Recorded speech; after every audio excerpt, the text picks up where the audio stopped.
Poznatog se novozelandskog redatelja Petera Jacksona sjetio naš kultni suradnik Željko Luketić. Film Brain Dead svakako nije za one slabijeg želuca, znajte ako ikada uspijete doći do ove kopije. Inače, ovih dana redatelj Peter Jackson započinje snimanje svoga novoga filma po čuvenom Tolkienovom romanu Gospodar prstenova.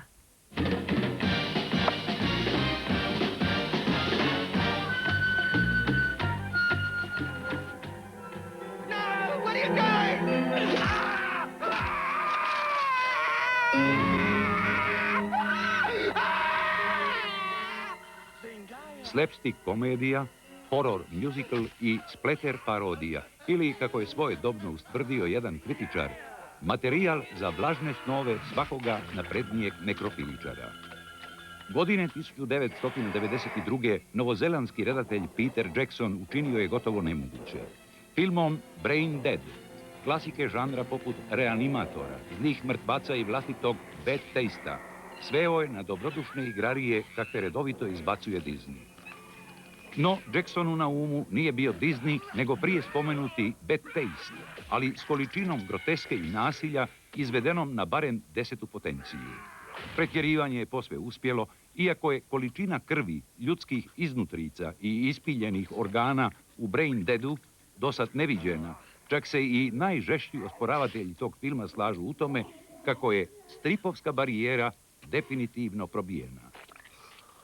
Apsurdno, ali istinito. Izrugivanje sa svime što je drugim filmašima tabu tema, a zatim i prikazivanje predmeta tog izrugivanja u koloru natopljenom krvi izazivalo je smijeh, nevjericu i redovito pitanje može li se ići i više od toga. Svakim sljedećim kadrom Jackson je na potonje odgovarao potvrdno i Brain Dead doveo u završnicu u kojoj više ništa nije neizvedljivo. Izvješća sa snimanja govore kako je ekipa po minuti snimanja trošila nekoliko galona voćnog sirupa, svinjske masti i obojene pjene, što je na kraju rezultiralo time da se film i danas drži posljednjom riječi u području eksplicitnoga gore horrora. Situacija je gotovo jednaka onoj s Kubrickovim klasikom. Kažu da bi science fiction bio uvjerljiviji od Odiseje, morat će ga se snimati u svemiru. Sukladno tome, prvi sljedeći horor, koji će po bizarnosti prikazanog nasilja biti nadmoćniji od Brain Deada, morat će se snimati gdje? To valjda samo Peter Jackson zna.